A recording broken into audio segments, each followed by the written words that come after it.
Այսօր Design Trend խորագրի շրջանակում գտնվում ենք այս հրաշալի խանութ-սրահում Ashley Home Store եւ կրկին Մարիի հետ քննարկելու ենք ինտերիեր դիզայնի տարբեր ոճեր։ Այս անգամ ընտրել ենք loft։ Ողջույն Մարի։ Ողջույն Կարեն։ Լավ եք։ Լավ, շնորհակալ եմ։ Մարի, այսօր խոսելու ենք իմ սիրած ամենասիրված ոճերից մեկի մասին, loft-ի մասին։ Կարծում եմ վերջի տարիներին շատ պոպուլար դարձած եւ ձեր խանութ-սրահում լի է loft ոճի համար համապատասխան շատ իրեր եւ վստահ եմ լավ ուսումնասիրել եք այս ոճը եւ մեզ այսօր կպատմեք loft-ի պատմությունը։ Իհարկե, մեր խանութ-սրահում բացի loft-ից շատ այլ ոճեր կգտնեք, որովհետև մեր տեսականին շատ բազմազան է եւ ամենակարևորը ամբողջական ինտերիեր ստանալու համար ամեն բան կա, բացի կահույքից, լուսավորություն, աքսեսուարներ, գորգեր, ծածկոցներ, ամեն ինչ ամբողջական ինտերիերի համար։ Առաջի հարցը, որ ուզում եմ տամ, ինչ է նշանակում loft առասարակ։ Loft-ը, եթե բառացի թարգմանենք, նշանակում է ձեղնահար, կային առաջացել է 40-ական թվականներին Մանհեթնում հայտնի պատմությունները հողի թանկացման, ինչի արդյունքում խոշոր գործարանատերերը ստիպված էին լքել իրենց գործարանները եւ այդ ազատ տարածքները ստեղծագործ անհատները, հիմնական նկարիչները, երաժիշտները վարձակալում էին եւ դարձնում էին իրենց համար եւ արվեստանոցներ եւ բնակարաններ եւ դրանից ելնելով մինչեւ հիմա էլ ընդունված է կարծել, որ այս ոճը ստեղծագործ խառնվածքի մարդիկ էին նախ։ Եվ ժամանակի հետ արդեն դարձավ ինքնուրույն ոճ, առանձին, արմատավորվեց ու այսօր էլ վերջ տարին ամանավանդ շատ պոպուլար դարձավ, ինչպես նշեցի, բայց ինչի մասին եմ ուզում խոսեմ, Հայաստան վերջի 2 տարվա ընթացքում շատ ավելի այսպես տարածում գտավ։ Կարող եմ ասել, որ նախ չնայած նրան, որ առաջացավ Ամերիկայում, այն մեծ տարածում ունի Եվրոպայում, ԱՊՀ երկրներում եւ Հայաստանում էլ գուցե մասսայականություն վերջին տարիներին ավելի շատ ձեռք բերեց, բայց ընդհանուր առմամբ կարծում եմ ավելի վաղ արմատներ արդեն ունեցավ։ Ես հիշում եմ, երբ առաջի այսպես օրինակներն էի քաղաքում նկատում loft-ի, շատ ուրախանում եմ, որովհետև իսկապես շատ եմ սիրում ու գնալով ավելի դարձա պրոֆեսիոնալ այս ոճը։ Այսօր արդեն կարելի է ամբողջական այսպես ինտերիեր ինչ որ անկյուններ գտնել քաղաքի թե սրճարաններում, թե հյուրանոցներում, թե ընդհանրապես բնակարաններում։ Մարի, անպայման ուզում եմ նշեմ, որ Ashley Home Store-ի կահույքը ամերիկյան կահույք է եւ իրական loft-ի հայրենիքից է։ Ամերիկյան կահույքը, լինի դա loft, լինի ուրբան, չնայած loft-ը ուրբաները երբեմն նաև նույնացնում են, թե այլ ոչ, առաջին հերթին առանձնանում է իր հարմարավետության, որովհետև ամերիկացիները իրենց մարմնի հանգստության համար ամեն ինչ են անում։ Դիզայնը դեռ մի կողմ, որ չնայած որ դարձյալ մեծ ուշադրություն են դարձնում, բայց հարմարավետությունը ամենակարևոր առանձնահատկությունն է։ Լավ, եկեք փորձենք մտովի հասկանանք loft ինտերիերի համար ինչ պարագաներ են պետք։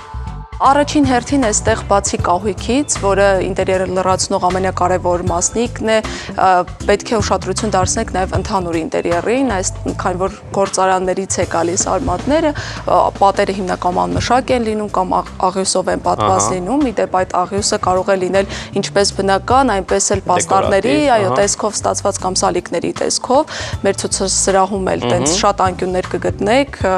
հենց աղյուսի էֆեկտով ստացված, այսինքն տեղափոխվել նաև ինչ-որ բետոն է, պատեր։ Այո, անմշակ, նույնիսկ այդ բաց խողովակների, աստիճանների, բարձր առաստաղներ, այսինքն այն ինչ մնացել է գործարաններից։ Թվում է, թե այդ ամեն ինչը պետքա տգեղ լինի, բայց իսկապես երբ որ ամբողջական պատրաստի ինտերիեր է տեսնում loft շատ գեղեցիկ է եւ շատ ներդաշնակ է։ Կարևորը պրոֆեսիոնալ մոտեցումն է եւ սիրով մոտենալը, այնպես որ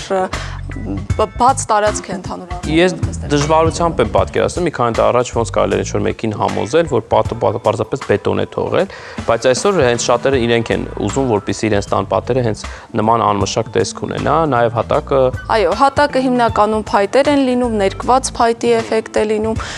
ավելի ազատ, ավելի պարզ ժամանակակից էլեմենտները հնացրած հին ձևով ներկայացնելու ձևով։ Ինչ եք կարծում, loft դիզայն սիրող մարդը ինչպեսի բնավորություն ունի կամ պետք է ունենա։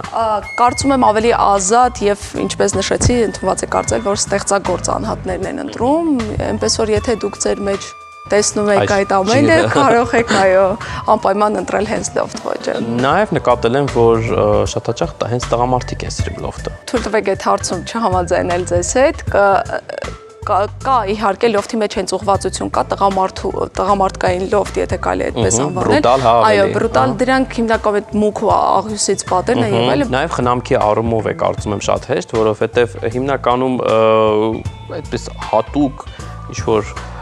խնամք չի պահանջում, հա, պետք չի ինչ-որ հատուկ, չգիտեմ, նյութերով մաքրել եւ այլն, եթե խոսում ենք օրինակ արդեկո ոճի մասին, երբ որ լաքապատ էր եւ այլն բարդ էր այդ ամեն ինչը պահպանել։ Այստեղ շատ հեշտ է։ Տեսեք, քանի որ շատ կան հնացրած տարեր, ստացվում է դուք օգտագործելու արդյունքում ոչ միայն իրը չի փչանում, այլ ամբողջանում է իր ընդհանուր նախնական ոճի մեջ, այդ առումով իհարկե խնամելը ավելի հեշտ է ստացվում, նաեւ պետք է նշեմ, որ լոֆթը բյուջետային ոճերի դասին է կարգվում, այսպես ձեզնից մեծ ֆինանսական ռեսուրս չի պահանջի։ Իրականում համաձայն չեմ, որովհետեւ կարծում եթե այսօր փորձենք իսկապես լավ լոֆտ տարբերակ ստանանք, այնքան էլ էժան հաճույք չէ։ Համոզվելու համար կարեն դուք կարող եք մեր ցուցասրահի գներին նաև ծանոթանալ լոֆտ ոճի եւ կտեսնեք, որ շատ հարմար գներով կարելի է ստանալ շատ գեղեցիկ լոֆտ ոճի։ Մալի առաջարկում եմ խոսել ննջասենյակից, իրականում լոֆտ ննջասենյակ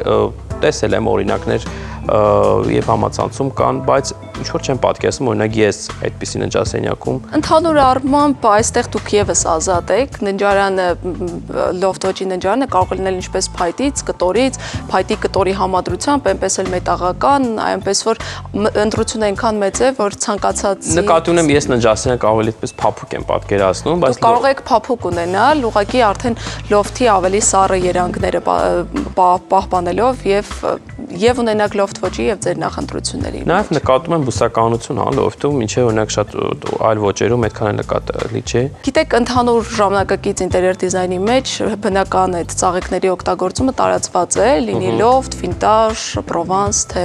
այլ ոճ բավական տարածված է։ Կա գունային սահմանափակում լոֆտի համար։ Հիմնականում ընդունված է կարծել, որ սառը տոներն է ավելի բնորոշ լոֆթին եւ ավելի միատոն տարբերակները։ Բայց կան նաեւ ակցենտներ, հա, գորգի տեսքով օրինակ հնեցված գորգ երկգունավոր, շատ հաճախ օգտագործվում է։ Դա եւս կտեսնեք, բացի այդ մի կարևոր բան պետք է նշեմ լոֆթի հետ կապված, ուրեմն կահույքը բացի օգտագործվելուց նաեւ սենյակը մասերի բաժանելու հնարավորություն է մեզ տա, այո, միջնորմի դեր է, այսպես ասած, կատարում այդ մեր ցուցասրահում Ashley Holmes Store-ում ներկայացված բազմոցները բոլորի հետևի մասը նաեւ մշակված է, այսինքն դուք պարտադիր չէ որ հայկական այդ տարբերակ որ պատին անմիջապես, հա, մոտ այդ տարբերակը դուրս է գալիս եւ դուք կարող եք կահույքը հենց սենյակի մեջտեղում դնել, այդպիսով սենյակը երկու մասերի բաժանել կամ ինչ որ դարակաշարերի կամ փոքրիկ պահարանների միջոցով նույնը ստանալ։ Խոսեցիք բազմոցից, հենց շատ այդպես լոֆտ ոճին երևի թե բոլորս ենք նկատել, Chesterfield-ն է շատ հաճախ օգտագործվում, ինչի հետ է դա կապված։ Գիտեք, քանի որ Chesterfield-ի հայրենիքն էլ այդ կոճակներով բազմոցների հայրենիքն էլ կարելի ասել ամերիկան է եւ լոֆթինն էլ, այնպես որ անկեղծ ես կարծում եմ, որ Chesterfield-ը ինչ որ բրիտանական դասական,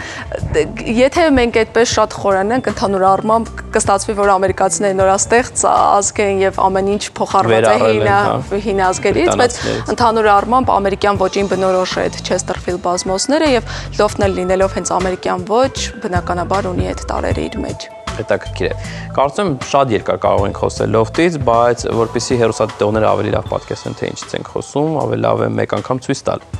Եվ ինչ եմ առաջարկում 0-ից լրիվ ընտրենք մեկ պատ եւ հավաքենք լոֆտին բնորոշ հյուրասենյակի մի անկյուն։ Համաձայն ես։ Համաձայն եմ եւ որպեսզի ձեզ մոտ էլ փոխվի այդ կարծրատիպը, որ այն ավելի տղամարդու ոչ է, ես միանշանակ ես պնդում եմ այն տղամարդու ոչ է։ Ես ձեզ կառաջարկեմ աղյուսի ավելի մանուշակագույն երանգ ունեցող պատ ընտրել, որտեղ եւ կհավաքենք այդ ոճը։ Հետաքրքիր է։ Կարծում եմ միասին կստանանք հետաքրքիր մի բան։ Փորձենք։ Անցնենք գործի։ Իհարկե։